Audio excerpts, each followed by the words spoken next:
trying to avoid. US national debt is spiraling out of control. Get this, going high.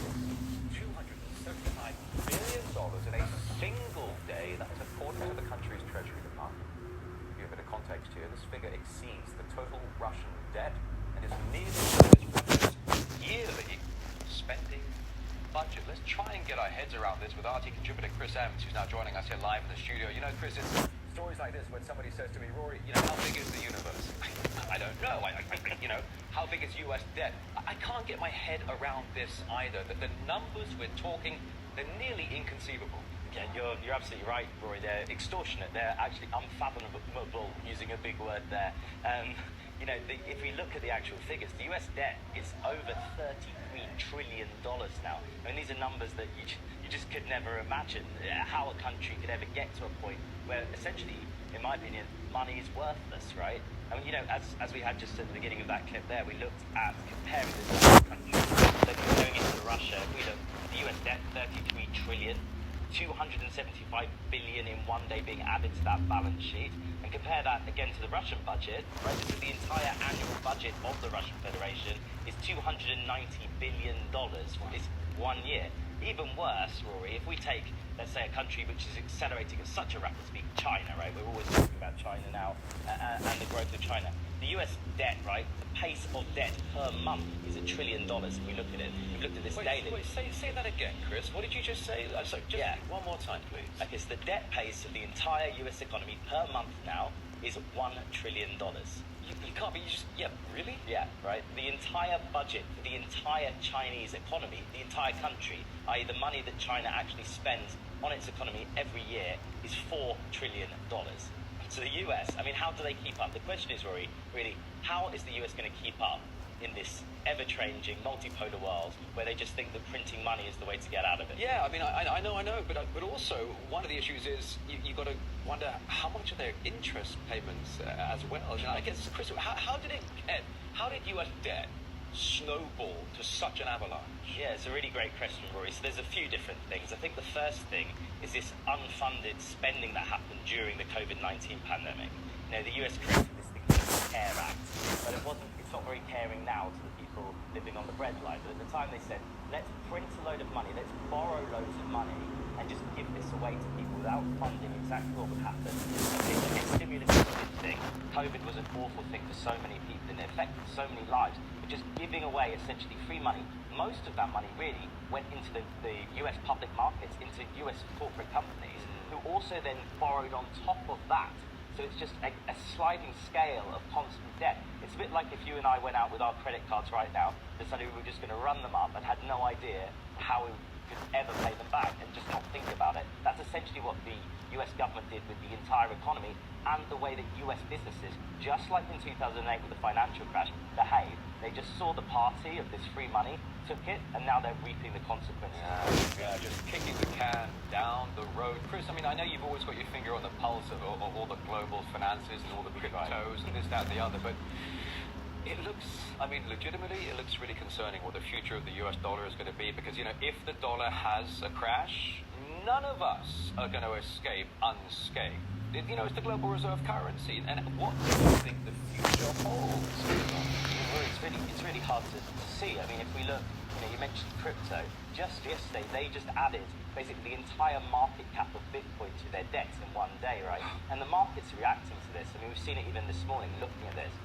I think we're going to continue to see this shift away from the US dollar being this world's global reserve currency. Because, you know, we just brought up China, we brought up Russia, India, all of these BRICS nations are already looking at other markets to invest in. Because let's be honest, you don't want to buy monopoly money. You want to buy something that's worth something on an economy which you see as fiscally prudent and a great place to park your money and invest it. We aren't seeing that right now. We're just seeing, quite frankly, a surplus go on all the US markets. You know, it's interesting you say that, because at the end of the day, the BRICS countries, they now own and operate 80% of the world's oil, and what is the world's oil priced in? It's priced in the petrodollar. That's not going to last much longer. And just briefly, Chris, just very, very briefly, you know, people keep talking about de-dollarization and all this kind of stuff. You know, excuse me, over the past 10 years, the euro has accounted for about 40% of global trade. Now it's down to about 12.8. I mean, how much of its purchasing power has the euro lost?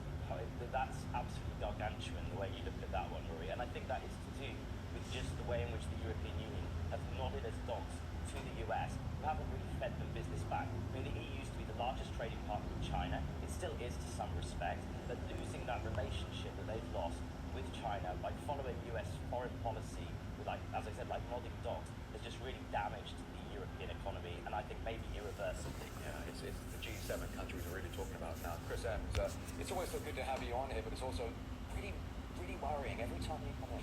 Thank you very much. See you soon. Be seeing you. A massive...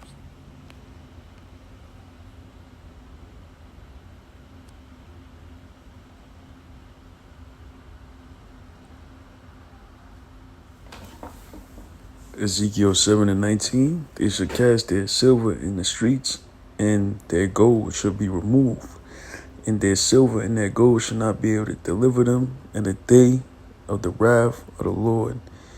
They shall not satisfy their souls, neither fill their bowels, because of the stumbling block of their iniquity.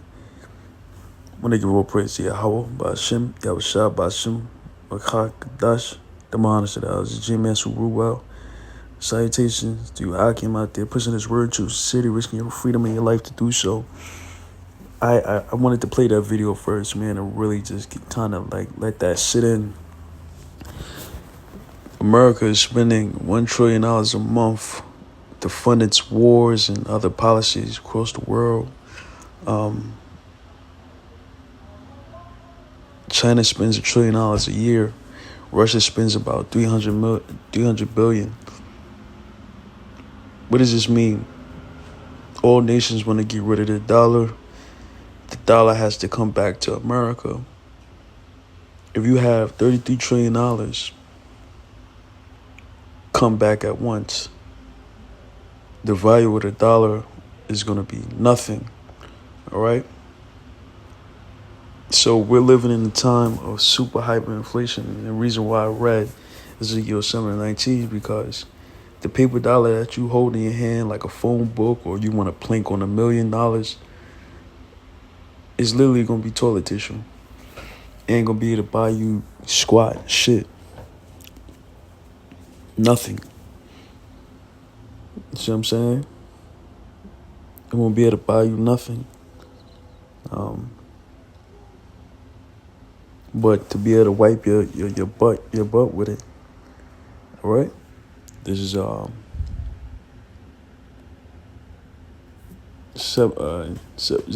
1:11. How ye inhabitants of Maktash. Maktash was a seaport where they would do most trades back in ancient Israel. So it said, how you Maktash. Who's that talking about? The stock market. You see what I'm saying? The merchant people. It said, for all the merchant people are cut down. All later bill silver is cut off. So all these people that got money and stuff like that, man, and you flaunting it, it's going to be worthless, man. It's going to be worthless. It's going to be worthless. Let me get a scripture. Thick clay. Let's get that. More important scripture. Habakkuk 2:6. Should not all these take up a parable against him and a taunting proverb against him? Like, making mockery of him, of Esau, Edom. It said, and say, woe to him that increaseth that which is not his. How long? And him that ladeth himself with thick clay. Now, you go into Hebrew, that clay means abadya, meaning debt. Or somebody that has a large amount of debt, they're going to laugh at him. In America has $33 trillion of debt, man, which is going to come back to bite them in the American citizens. It's 2nd Ezra 15:19. It said, a man shall have no pity upon his neighbor, but should destroy their houses with the sword and spoil their goods because the lack of bread and for great tribulation. And that's coming, man. They're going to destroy the houses and kill their neighbors because there ain't gonna be no food, man. Money's gonna be completely done away with, and that's when times are gonna get real bad, son. And that's about to happen. So with that, I'm gonna say shalom. Until next time, shalom.